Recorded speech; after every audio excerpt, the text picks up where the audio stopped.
Alright everybody, here I am with Aaron's motor again. It's probably about the third time I've had this block completely torn down and put back together.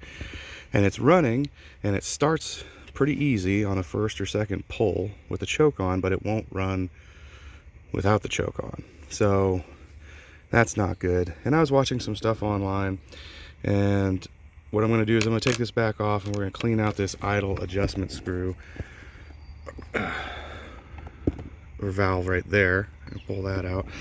And then one guy was saying he could actually do that on his boat, and I'll probably send a link to his video since pretty much got all my information from him.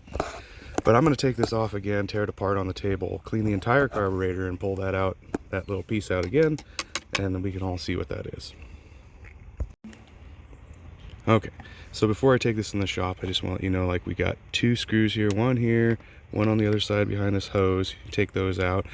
You've also got these two hoses, which I believe are your fuel overflow hoses that will run outside of the chassis, so you don't pool up in there if you have any extra fuel. And then we have your throttle linkage here, your choke linkage there, and this breather that you pull off from right there at the air intake. And finally, of course, you have your main fuel line right here on the side to pull off. Okay, so now we're back here in the shop, and like, I just cleaned this whole carburetor out yesterday, but I forgot to do the actual low idle screw. So you can see this is all set up in kind of like a book, left to right, to put it back together, right to left. Anybody born after 2005, a book was a thing that was made of paper with a lot of pictures and words in it that used to line your parents' shelves, I think, as insulation.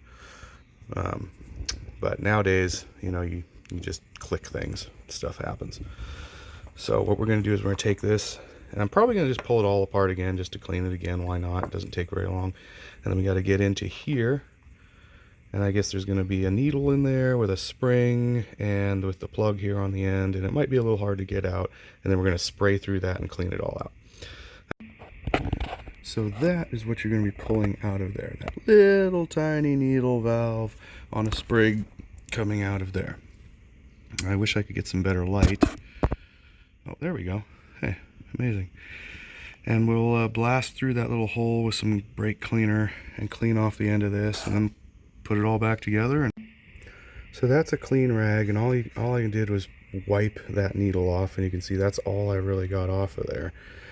But it's such a tiny needle and such a tiny hole that really could make a huge difference in the, you know, the percentage of fuel, you know, versus air that's going in there.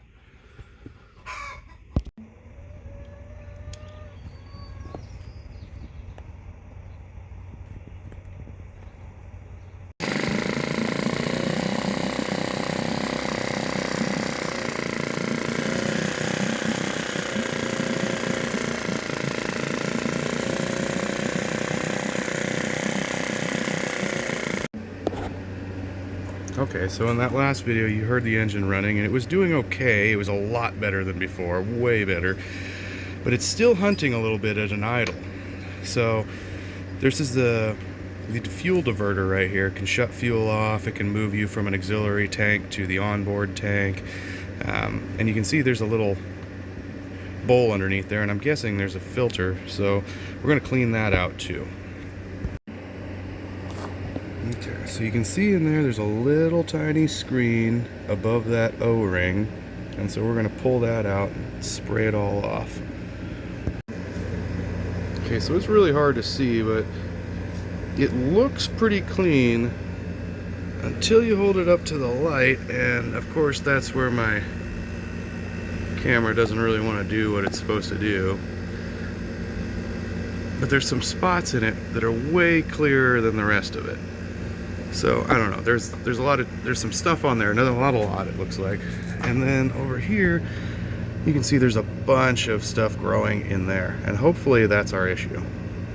So some more brake cleaner, wipe it out, air to blow it out, and put her back together.